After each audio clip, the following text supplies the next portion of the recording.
Okay, so let's talk about the Wildflower Triathlon. So I just completed my second triathlon of the year. It was we'll call it a long distance, half Ironman distance triathlon, my second ever go at it.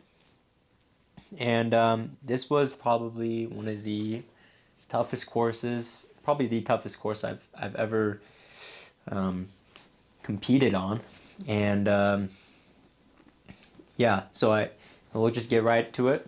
I came away with second place overall, first place in my age group. Completed it in a time of 4 hours and like 35 minutes and some change. Started off, the swim is in a lake, Lake San Antonio, and swim went fine. Did it in about a little over 30 minutes. Got onto the bike, and the bike was instantly going to be a long. It was just gonna be long. It was just gonna suck. My lower back just was hurting the entire ride, pretty much. About 5 miles in, it was already pretty cooked. I think I had just been spending a lot of time, um, in the car, just driving in the couple days leading up to it. So I think my back was pretty tight, and that ended up being really affecting how much power that I could put out.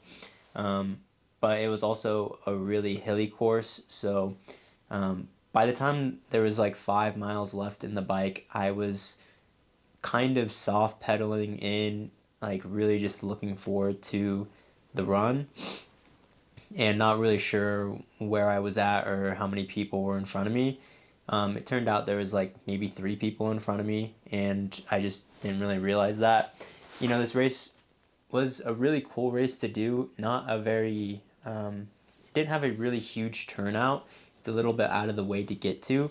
But if you're looking for a race that's like really um, challenging bike course and a really challenging run course, like, then this is definitely it for you. The bike probably has over almost 4,000 feet of elevation gain. I think it's around maybe 3,600 feet.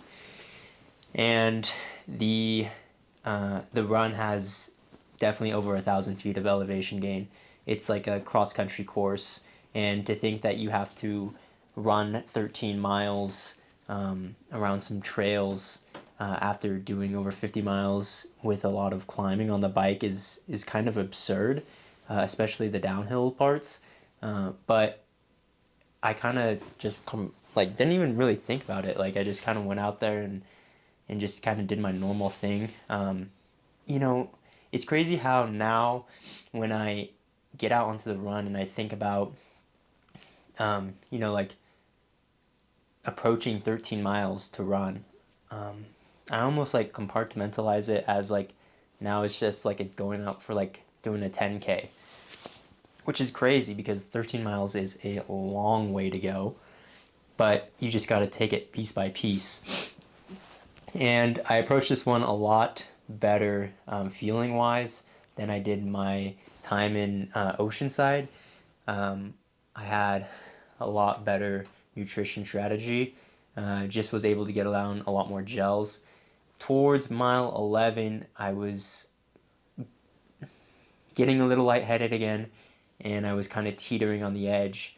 I think I lost a lot of time kind of in that general area. I don't think I had enough gels on me, but I was able to take in around 4 gels on the run and some water. The heat played a little bit of a factor. I'm not very heat acclimated yet, so 70 degrees is still quite hot for me. So, hopefully I can get a little bit more acclimated as the year continues, as the season continues. Yeah, so I just felt really good. My back kind of loosened up by around mile 5 or 6, and I was cruising pretty well.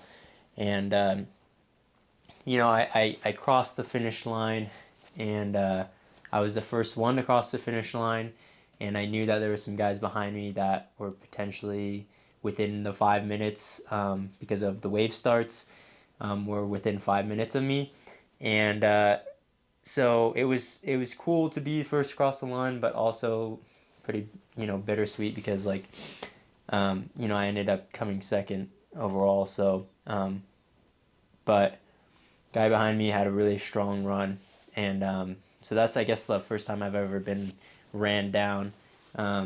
So, which is fun, because usually I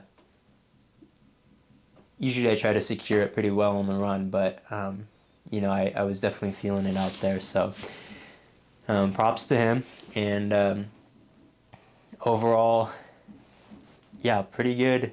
I think more impressive. I think this performance is more impressive than my performance at Oceanside, and I think it should be, just considering how much elevation gain and how tough the course was.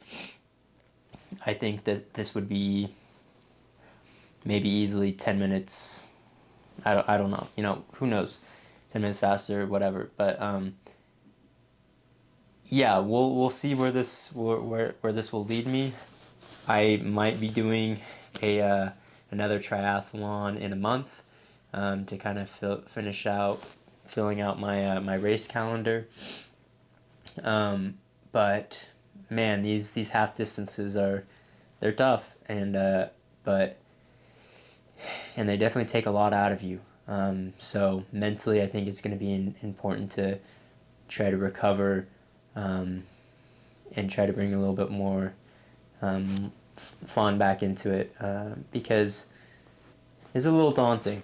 It is a little daunting. But I'm definitely I'm glad to be back, and I'm looking forward to doing some more training. So that's the update, the Wildflower experience. Probably one of the toughest courses out there, at least in the US. So yeah, that's all I got. We'll try to get back onto some regular videos, but thank you guys for watching and coming along. We'll see you next time.